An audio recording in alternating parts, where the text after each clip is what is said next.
literally always happens. What's up, YouTube? Welcome back to my channel, or this is the first video that you're seeing, and welcome to my channel. I'm going to be doing the first installment of the new series on my YouTube channel. Let's talk about that.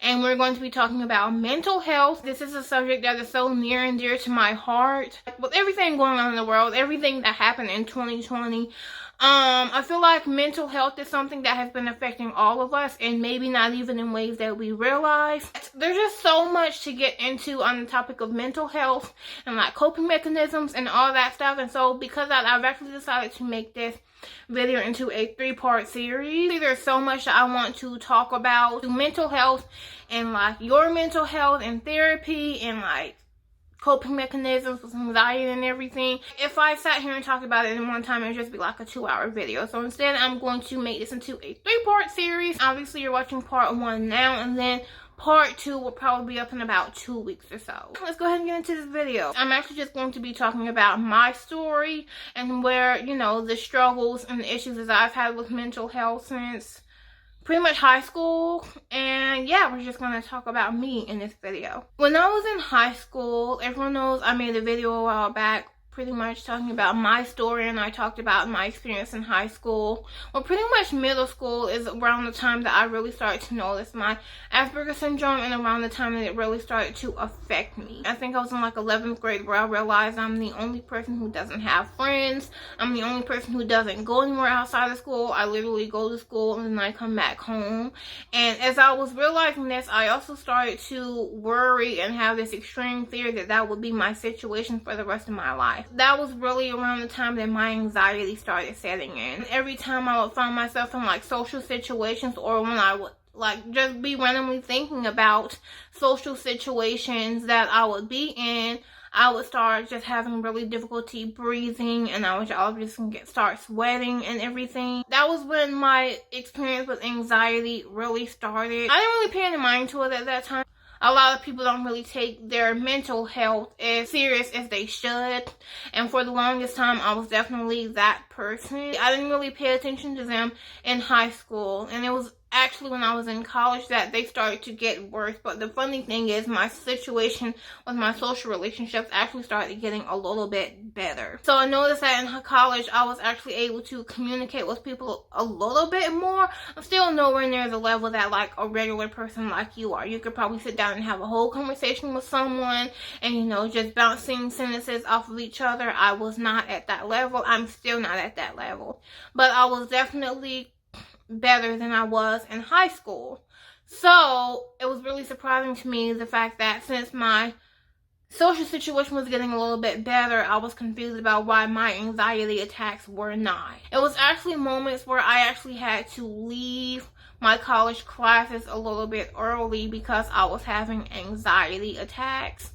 And I also think it was mostly due to stress. You know, college was a very different situation than high school. If I'm being perfectly honest, I feel like my teachers really went easy on me in high school with the whole Asperger's syndrome, and I also have ADHD.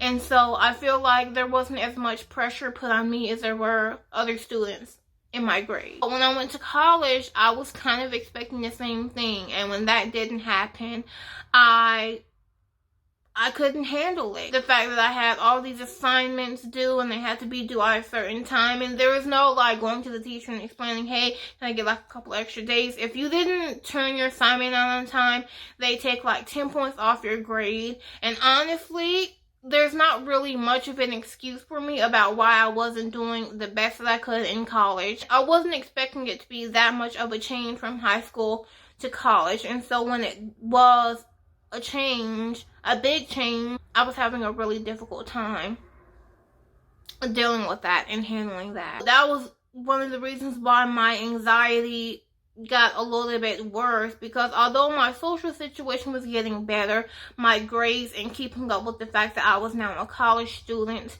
was more than I could handle at the time. I actually ended up failing my first semester of college. I was taking 4 classes and I failed 3 of them. I was so disappointed in myself, and when I told my parents about it, the look of disappointment on their face, it was a lot. And I felt so guilty because I knew I didn't do as good of a job as I could. Obviously, having anxiety is a serious thing, but at the same time, like, I could have done better that first semester than I did, and I will admit that. I'm woman enough to admit I didn't do the best I could in my first semester of college. I was also on financial aid at this time. Financial aid paid for my first semester of college, and when I flunked my classes, that financial aid was taken away from me, and so I had to pretty much have my parents pay for my second semester of college. It made me really sad, the fact that I had let them down. I remember for about 4 days straight, I would sleep until like 2 p.m.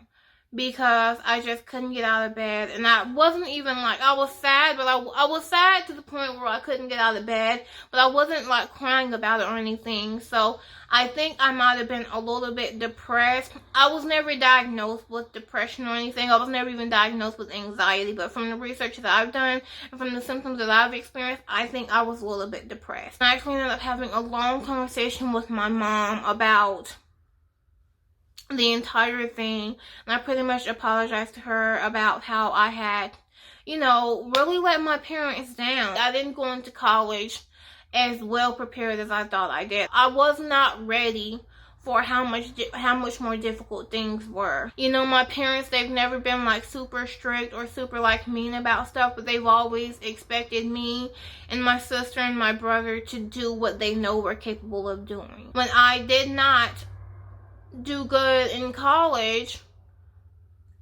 I was not expecting it, and they were not expecting it either, and so I was really sad or depressed because of the fact that I had let them down. So they ended up paying for my second semester of college, and I did a lot better this time. I passed all my classes. I don't remember if I did not make all A's. Let's just go ahead and put that out there. I don't even know why I'm sitting here thinking about it. I did not make all A's, but I definitely passed all my classes, and I did a lot better this time around. Unfortunately, my grade point average, I did not bring it up to a point where I was able to get financial aid back. So I actually had to appeal it to get my financial aid back.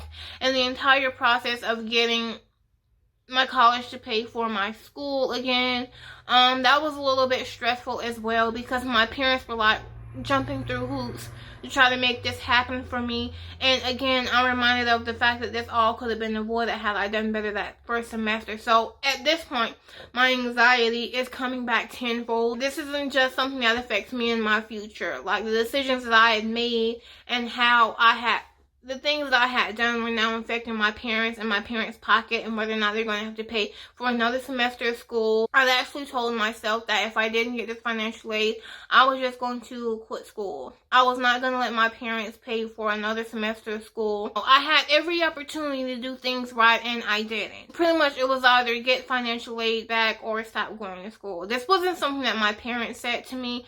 They obviously would have paid for it, because that's the kind of parents that I have. They've always been there for me, and they've always given me way more than I deserve. They were willing to pay for another semester of school, and although I never told them this, I was not going to let them. So pretty much financial aid was my only option. So when I'm getting super stressed out about this situation, obviously they expect me to be stressed out because this is my college that we're talking about, but what they don't realize is this is actually my last opportunity to finish school. I did end up getting my financial aid back, thank goodness, and I was pretty much set for the rest of my school experience. My anxiety and depression, really, it was kind of just steady at this point. I don't think I ever really felt depression again throughout my entire college experience. The anxiety, it was just come and go in waves, and I just dealt with it as it came. We skipped forward to about a year ago. I actually decided to start taking therapy. At this point, it did not take a rocket scientist to realize that majority of my anxiety was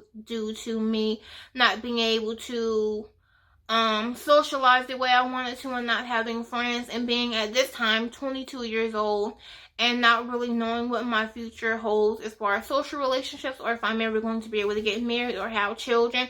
pretty much in order to move on to the next phase of your life, you have to actually be able to talk to people and communicate on some level to make those things happen. And I didn't know how to do that, but I wanted those things. So I decided to start going to therapy for the sole purpose of learning how to talk to people. And I actually ended up getting so much more out of it. Like, till this day, I'm a huge champion for therapy, for people seeking therapy.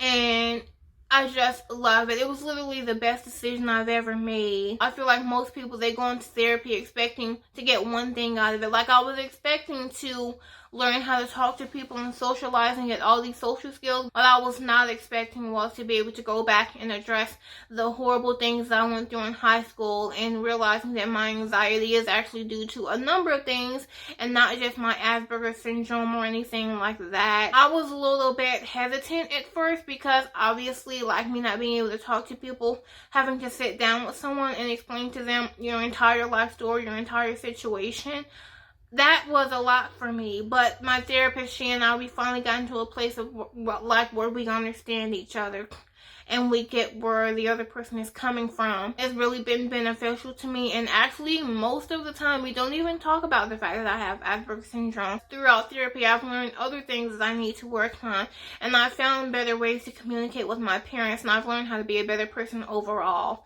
Therapy has really helped me to